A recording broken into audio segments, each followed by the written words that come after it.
তোমার বিয়ে হয়ে গেলে আমার কি হবে তিহান? আমি তোমাকে হারাতে চাই না। তিহান আদর মাখানো গলায় বলে, আরে কালকেরটা কালকে ভাববো, এখনেরটা এখন ভাবতে দাও। এইসব বিয়ের ঝামেলায় কতদিন তোমাকে কাছে পাইনি বলো তো? এখন একটু মন ভরে আদর করতে দাও। আর তোমার এত কিসের চিন্তা বলতো? বউ বউয়ের মতো থাকবে তুমি তোমার মতো। বউ আসলেই কি আমি তোমাকে আদর করব না? এখনও তোমাকে যেভাবে আদর করি তখনও সেইভাবেই করব। মীরা কিছু বলতে চাইল কিন্তু তিহান আর কিছু বলার সুযোগ দিল না। মুহূর্তেই মীরাকে নিজের দখলে করে নিল। মীরাও মুখ ফিরিয়ে থাকতে পারল না, সমান তালে তিহানকে রেসপন্স করতে লাগলো। একসময় দুইজন হারিয়ে গেল এক নিষিদ্ধ ভালোবাসায়। সকাল সকাল 6টা। ধরপড়িয়ে ঘুম থেকে উঠল মীরা। ঘড়ির দিকে তাকাতেই দেখে 6টা বাজে। মনেমনে বলল, ইস সকাল হয়ে গেছে। কিভাবে যে মতারা চিহ্নর আর ঘুমিয়েছিলাম। এই বলেই তাড়াহুড়ো করে বিছানা থেকে নামতে যায়, তখনই তিহান হেঁচকা টানে মীরাকে আমারও নিজের কাছে টেনে নেয়। মীরা ফিসফিসিয়ে বলে, কি হচ্ছে টাকি তিহান? ছাড়ো বলছি। দেখো অলরেডি সকাল 6টা বেজে গেছে। তোমার মা বাবা ঘর থেকে বের হবে এক্ষুনি। যেতে দাও আমায়। জানো তো সকালবেলা তোমার বাবার আমার হাতের চা না হলে চলেই না।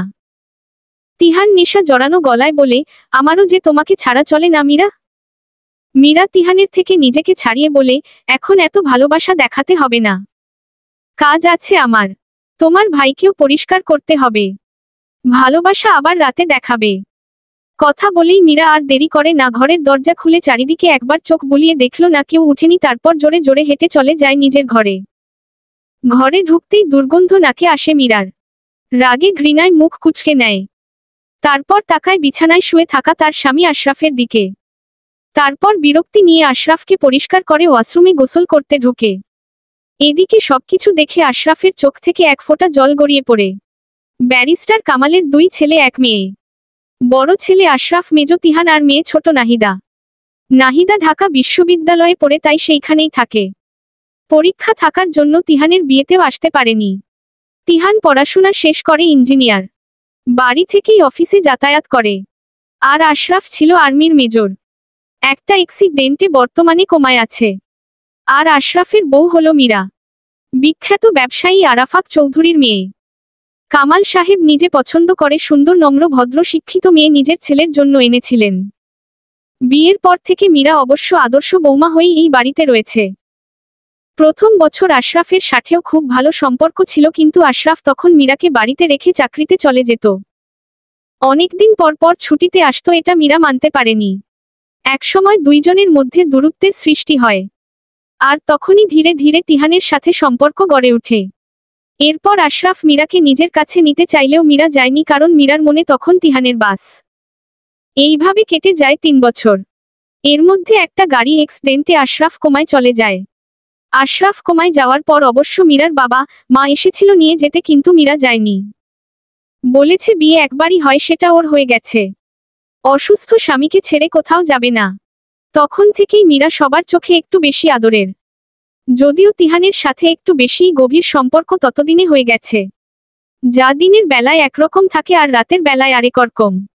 দিনের পর দিন দুইজন নোংরা নিষিদ্ধ সম্পর্কে জড়িয়ে রয়েছে। এর কোনো ভবিষ্যৎ নেই দুইজনেই জানে, তবে আবেগ আর জাগতিক মোহ এদের কোথায় নিয়ে যাচ্ছে তার আঁচও হয়তো দুইজনেই পাচ্ছে না। একটু পর মীরা গোসল করে বের হয়ে রান্নাঘরে যায়। গিয়ে দেখে মহিমা খালা তরকারি কাটাকুটি শেষ করে রুটু বানাচ্ছে। মীরা গিয়ে ফটাফট চুলায় চা বসিয়ে দেয়। কামাল সাহেব প্রত্যেকদিন সকালে মীরার চা দিয়েই দিন শুরু করে। চা কাপে ঢালা শেষ হতে হতেই কামাল সাহেব এসে ড্রয়িং রুমে সোফায় বসে বলল, মা মীরা চা হয়েছে? মীরা মাথায় কাপড় দিয়ে চা নিয়ে এসে বলল, হ্যাঁ বাবা। কামাল সাহেব বললেন, বাহ, খুব ভালো হয়েছে মা চা। মীরা হেসে বলল, বাবা একটা কথা বলার ছিল। কামাল সাহেব বললেন, বলো মা। মীরা বলল, বাবা আপনার ছেলেকে একবার ডাক্তার দেখাতে হবে। 2 মাস পর নিয়ে যেতে বলেছিল, 2 মাস হয়ে গেছে। কামাল সাহেব বললেন, ঠিক আছে মা, তিহানকে সাথে নিয়ে যেও। মীরা বলল, আচ্ছা বাবা। একটু পর সকালের নাস্তা করে কামাল সাহেব চলে যায়।